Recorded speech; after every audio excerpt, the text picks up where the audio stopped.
And we are on air. Hi guys, my name's Brianna and today is my 21st birthday, so I thought I would share with you guys 21 things I've learned in 21 years. So let's get right into the video. So for those of you who don't know, every year for my birthday since I was 16, I have been making a video of blank things I've learned in blank years for however old I am. So I figured why stop the tradition now? So I have my list of 21 things and let's just get into it. Number 1 is how your life looks on paper doesn't matter. A lot of times people will give their life value based on what kind of job they have, whether they're going to school or not, how financially stable they are, how many friends they have, and all of these kind of numerical or milestone type things. But that's not how you find out how valuable your life is or how good you're doing. What really matters is the real connections you make, how you spend your day-to-day life if you're truly happy. It doesn't matter if you have the nicest job or if you got your degree if you're miserable. What matters at the end of the day is none of that. Literally none of how your life looks on paper is what matters. It's the things that you feel and experience that matter. Number 2 is that you don't owe anyone the option to break your boundaries. It doesn't matter who they are. It doesn't matter if it's a family member. It doesn't matter if it's someone you've been friends with your whole life. If you have certain boundaries set and they're continuing to break them and they think they have the privilege to do so, that's not okay, and you should be standing up for yourself or cutting this person out of your life regardless of who they are. I don't care if it's the person you've been closest to your whole entire life. No one is allowed to break your boundaries.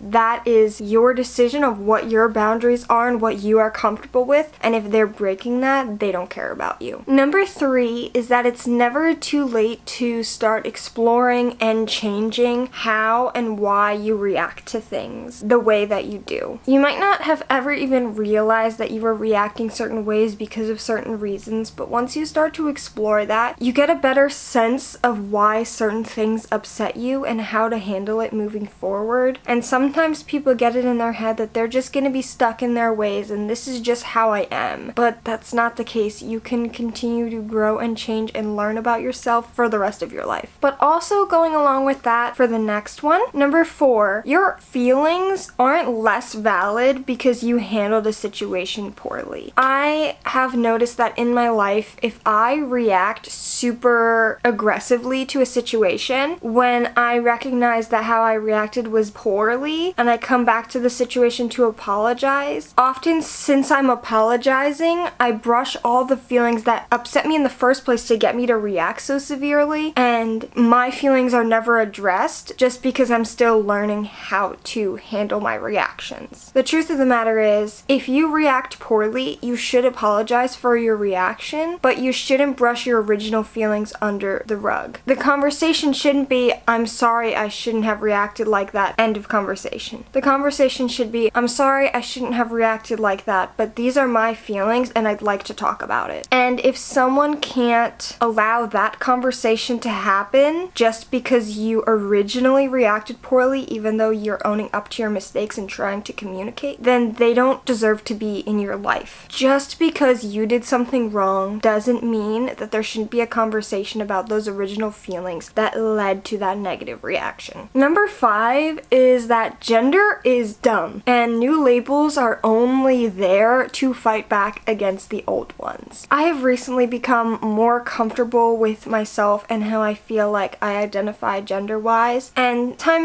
again I've encountered people saying, well, if you don't feel you fit in the binary of gender, why even have a new label? Why are new labels for different kinds of genders like non-binary even a thing? Why not just say screw labels and go unlabeled? And to me, it's because if you don't have a new label, people will always view you as that original boy or girl label. Lots of labels can be overwhelming to society as a whole, but I think that's the whole point. We keep adding labels for every minutia that people feel until the world is so fed up by it that they say, we don't need labels anymore, just let people be. And while that mindset is the goal, we can't think that right now because society doesn't accept and treat people that way. So we need to push for these new labels, to push for different kinds of people to be accepted. And once people understand and accept that, then we can get rid of labels. But until then, the purpose of labels is not because labels matter. It's to push for acceptance of all different kinds of people and to help get rid of that binary of labels. Number 6 is that you don't owe anyone forgiveness. Doesn't matter what they did to you or who they are, you are in charge of if you feel like you want to forgive someone or not. Just because they don't think that whatever it is was that big of a deal doesn't mean you have to forgive them or minimize your own feelings. If you are not ready to forgive someone, don't want to ever forgive someone, or whatever your case is, that's 100% valid, and you just plain and simple, you don't owe anyone forgiveness no matter who they are or what they did. But also kind of going along with that, for number 7, if you do choose to forgive someone, that doesn't mean you have to let them back in your life. You can choose to let go and forgive someone and still decide that you don't want them in your life. Forgiveness doesn't equal acceptance, and there's a huge difference, and you can feel that someone hurt you and sure you want to forgive them, but you don't want to accept them back into your life and put yourself in that kind of position and risk again. And that's perfectly valid. Forgiveness does not mean that they can rejoin your life. That's your choice, and it's two separate choices. Number 8 is simply to trust your instincts. I think a lot of times we hear about any kind of decision, all these things from society and our family and our friends and even strangers, and we end up doubting ourselves. But at the end of the day, if you trust your own instincts, you should be led in the right direction. But next, number 9 is that a relationship being hard is not a reason to give up. All relationships will have their rough patches, and especially if it's not a family member and it's someone new to your life, there's always a transition period where you guys are learning your different communication styles and learning how to function within each other. And just because it's difficult to push past that doesn't mean you should give up on that relationship. There are so many reasons to walk away from a relationship, but having to put in effort and having it be difficult is not one of them. And the same goes for family relationships as well, especially if you're the younger one. Oftentimes that power dynamic is what's causing the difficulty in the relationship, and as you age, if you can push past that, the relationship can change drastically. And just because it's hard to do that doesn't mean you should walk away. That being said, there are so many other factors that could lead to you walking away, and I never want to minimize those kinds of feelings, but if you're walking away just because it's hard, that's what I'm talking about. Number 10 is never tunnel vision your life goals, because life might show you something better. And by this I mean, a lot of times young adults, when you're first starting your adult life, lock into what they're deciding they want to do with their life and what they want their future to look like. And you might ignore or pass up opportunities that might end up actually being better off for you, or something you might enjoy more in life, because you are like, I know what I'm doing with my life, I know what I want to do, and that's it. If you just allow yourself to be open to life and different experiences and where your path could take you, you might end up being way happier than if you stuck with this one job that you decided you wanted when you were 19 years old. Let life show you what it has to offer before you decide. That being said, it's still your decision at the end of the day. So number 11, you know yourself best, and you shouldn't let others push you into doing something you don't want to do. So if you're looking for a job and there is a job right here on a silver platter for you, but it is a job that you know you're not going to like and you are going to be miserable at, or you could take a little bit more time and find the job that you really want and you're really going to enjoy and you're really going to have a good time. You want to choose this one, but everyone in your life might be pressuring you to choose this one. Don't let them pressure you. You know what's the right decision, and you know when you need to take the easy route just to make money, and when you can and should wait it out and try to find what's better fit for you. Only you can make that decision, and this is not just when it comes to jobs, just in general. Don't let other people push you into decisions because they think you should rush into something to feel secure and ready. You take your time with every part of life to find what's right for you. And then similar to that but a little bit different is number 12. Guilt or shame should never frame your decisions. And that's the case for big life decisions down down to little day-to-day things. And even the same action can go both ways. If every morning you text someone in your life you care about, "Good morning, I love you," because you want to, that's fantastic. But if every morning you text "Good morning, I love you" because you feel guilted into it and it's gonna cause a fight or drama if you didn't, that's a problem. And that is the case for every little thing throughout your life and for your big goals and whatnot too. And that's not just for one person making you feel guilt or shame. That even goes for society and the world as a whole too. Every decision you make should be because it feels like the right one for you, not because I'm gonna feel guilty if I don't do this, or I'm gonna feel ashamed if I don't do this. If you feel like you're doing what's best for you, guilt and shame can take a back seat, and who cares? Plain and simple. Now, number 13. If you are calling someone out for bad behavior, you're not responsible for making them feel okay about it and making them feel better about it. I've noticed a lot of times when I go to someone and I'm talking to them about something that they do that upsets me, or I know that they do in general that I don't think is okay, whatever it is, if I'm calling someone out on something, I almost always start the conversation like, "I'm not trying to be rude," or "I'm not trying to upset you," or "I'm not trying to hurt your feelings, but this,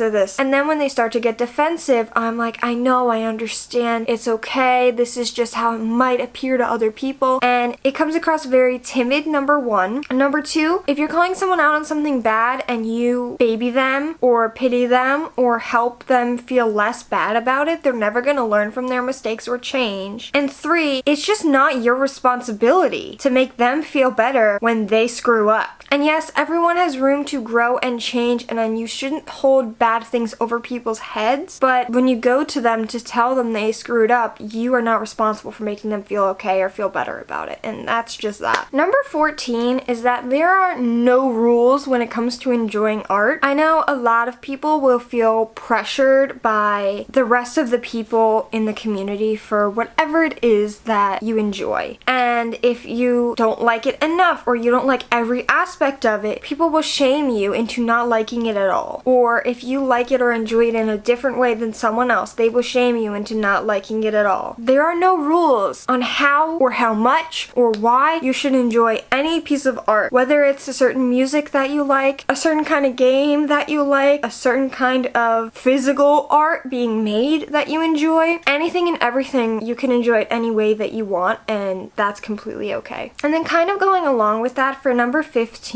is you should never feel stupid for something you're passionate about or feel like something you're passionate about is stupid. If you rant about something that you love and someone thinks that you're being ridiculous or talking too much or shutting you down or brushing you off, that's not okay, and you shouldn't let that get to you and let that convince you that the thing that you're passionate about isn't cool or good enough. Your passions are your passions, and you feel that strongly about it for a reason, and you should hold on to that and cherish it. Number 16 is that you don't have to share everything to still be an open and honest person. This is something that I've been learning again and again in different ways through my journey of being a content creator and making videos all the time and posting so many different kinds of things. And sometimes when I keep something to myself, I feel nervous about it and I feel like I'm not being open. But I don't need to display my whole entire life, every single aspect of it, to prove that I'm an open and honest person on here. I share who I am with you guys, and I share everything I feel comfortable sharing, and I try to be open and honest about the kinds of things I experience and the kinds of things I feel and the kind of art I like to make and the fun I like to have. But I don't have to share every single detail to still be open and honest with you guys about things. And that's something that's so hard to learn in a day and age of social media, but I guess we're all work in progress when it comes to that. Then number 17 is that even at your lowest, you are capable of growth and change. And that's something I've been working on a lot. I'm trying to become the best version of myself, and I might not be at my lowest right now, but I've been through a lot in my life, and even when I'm not at my best, I can still grow and change. And just because I'm not doing so good doesn't mean that that effort and energy isn't in here somewhere and I can't find it. No matter how low you ever feel, there's always the opportunity to grow and change and improve improve, and you just need to never give up, no matter how hard it might be. Then number 18 is try not to let trauma stop you from embracing certain parts of yourself. A lot of times when we go through something really difficult and it's linked with a key part of ourselves, we start to push down that part of ourselves or not give it the attention it deserves or not let it stay a part of ourselves. We'll change to get away from it. And it might suck. And going through things like that is really, really difficult. But at the end of the day, you're you, and you should be proud of yourself and every part of yourself, even if other people or other events are negatively impacting those parts. If you're proud of yourself, then it doesn't matter the things that happen to you. If you can grow from them and hold on to the important aspects of yourself, that's all that matters. Then